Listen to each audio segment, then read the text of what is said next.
Hello everyone, आप सभी लोगों का एक बार फिर से आपके अपने YouTube channel massive skill mechanical में स्वागत है। दोस्तों, आज के इस वीडियो में मैं आप सभी लोगों को एनएमडीसी के सिलेबस को ध्यान में रखते हुए एनएमडीसी का मॉडल पेपर लेके आया हूं, जिसमें कि मैं आपसे मैकेनिकल इंजीनियरिंग में industrial engineering and production management, जो कि काफ़ी इंपॉर्टेंट सब्जेक्ट है और इससे ज़्यादा नहीं, बहुत ज़्यादा हुआ तो 2 से 3 क्वेश्चन ही एग्जाम में आने के चांस है, क्योंकि एग्जाम में ज़्यादा क्वेश्चन आपका प्रोडक्शन थर्मल वाले सेक्शन से आता है। पर ये 2-3 मार्क्स भी काफ़ी ज़्यादा इंपॉर्टेंट होते हैं, तो इसलिए मैं इस वीडियो को पूरा एंड तक देखिए ताकि आप पूरे 10 इंपॉर्टेंट क्वेश्चन आपको डिटेल में समझ में आ जाए। तो हमारा पहला क्वेश्चन है कि the most suitable incentive plan for the maintenance section of an industry will be piece rate system, group incentive plan, profit sharing plan या सिंप्लीफिकेशन। तो देखिए, बेसिकली क्वेश्चन क्या पूछ रहा है कि सबसे ज़्यादा सूटेबल इंसेंटिव प्लान कौन सा है जो मेंटेनेंस सेक्शन, यानी कि जो इंडस्ट्री में एक सेक्शन होता है जहाँ पे इक्विपमेंट का मेंटेनेंस होता है, तो मेंटेनेंस सेक्शन में जो काम करते हैं अगर उनको प्रोडक्शन में इंसेंटिव देना है तो कौन सा इंसेंटिव का बेसिकली मेन पर्पस आपका मतलब मनी से ही है। ठीक है, इंसेंटिव मतलब ही मनी या पैसे से है। यहाँ पे ज़्यादातर जो होता है वो वेज में आपको मनी ही मिलता है। तो सबसे बेस्ट सेक्शन कौन सा है? तो सबसे बेस्ट है आपका ग्रुप इंसेंटिव प्लान, यानी कि ग्रुप में उनको इंसेंटिव दिया जाता है, इंसेंटिव में आपको पैसा दिया जाता है। तो बी आपका करेक्ट आंसर हो गया। आपको हर एक क्वेश्चन के साथ में एक अच्छा सा डायग्राम मिलेगा जिससे कि आपको क्वेश्चन को समझने में ईजी होगा। और अगर आपको इस वीडियो का फ्री में पीडीएफ चाहिए तो उसके लिए आप टेलीग्राम ग्रुप को ज्वाइन कर सकते हैं। तो हमारा सेकंड क्वेश्चन है कि सीपीएम जो है क्या रिक्वायर है? Single time estimate, double time estimate, triple time estimate या नन ऑफ दिस। तो देखिए, बेसिकली सीपीएम का फुल फॉर्म क्या होता है? तो सीपीएम का फुल फॉर्म होता है क्रिटिकल पाथ मेथड।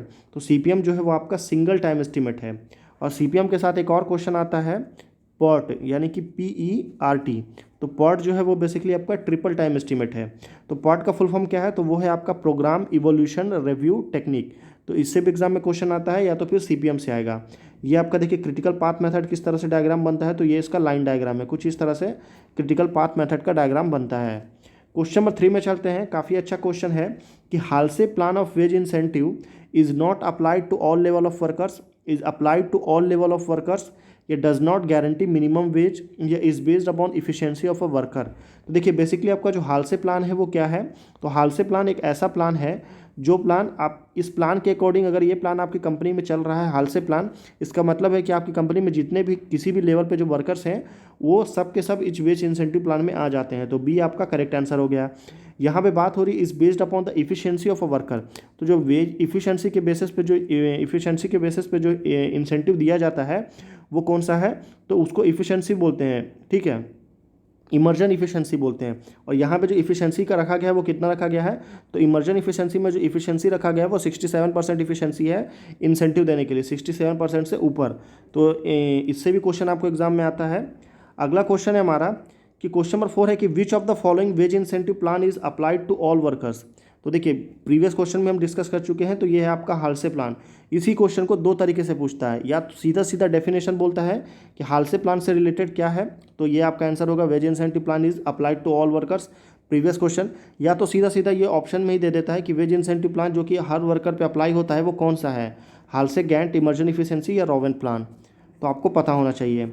अगले क्वेश्चन में चलते हैं। क्वेश्चन नंबर 5 है कि actual performance of a task is called an event, an activity, an duration या नन ऑफ दिस। तो देखिए, बेसिकली जो परफॉर्मेंस को हम डिनोट करते हैं तो परफॉर्मेंस को हम सर्कल से डिनोट करते हैं।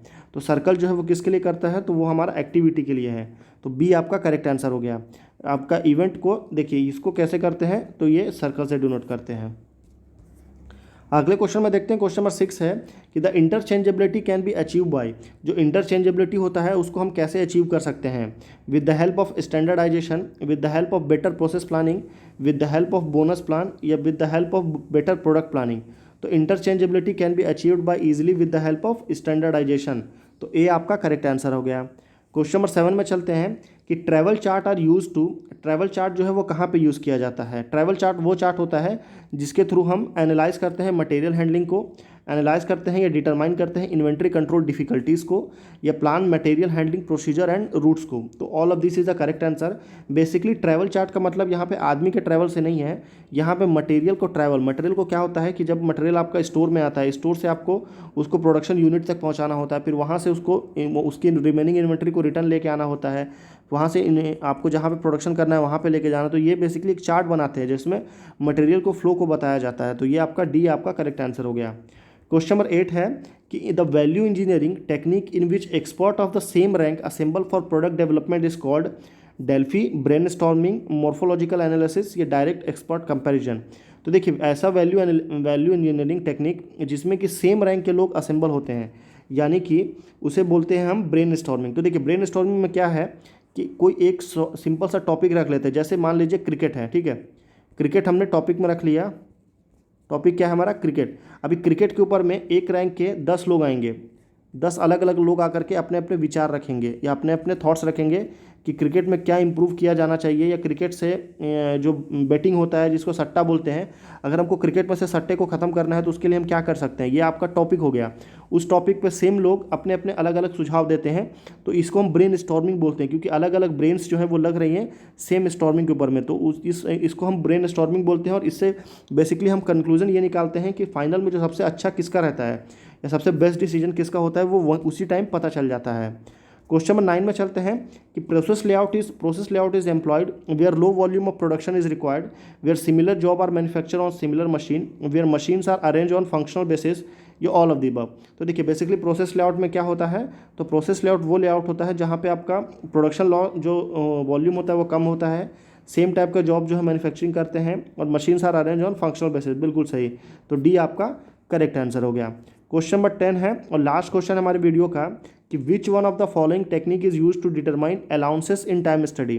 टाइम स्टडी में अलाउंसेस को डिटरमाइन करने के लिए कौन सी टेक्निक यूज़ किया जाता है? Acceptance sampling, linear program regression, performance rating या वर्क सैम्पलिंग।